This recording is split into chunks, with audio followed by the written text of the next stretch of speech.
Okay, ito pa po yung isang inahin natin. Kuruk! Ayan po siya, yan po yung itsura niya. Ayaw niya tumingin, ayan po siya. So hindi ko po alam kung anong klaseng ano siya. Sabi daw po ay Texas daw po siya, pero hindi ko alam kung anong klase. Then yung isa po natin ay na yun, oh. Ando naman po yung isa. Ayan.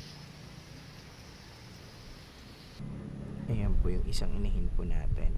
So, ang magaganda po kasi dito, ang alam ko, dito sa mga alaga ko, kasi nagsisimula pa lang po tayo, ang alam ko magaganda po yung mga inahin natin na alaga. Ano? Yung mga tandang, hindi ko sure. Ito po yung isa sa mga inahin natin. So, pinapalahiyan ko siya dito sa tandang na to. Ayan. So, pag nakahanap tayo ng mas magandang tandang na pwedeng ipalahi, papalahi po natin siya, no? Tapos paparamihin natin siya. So, yan po yung itsura po niya.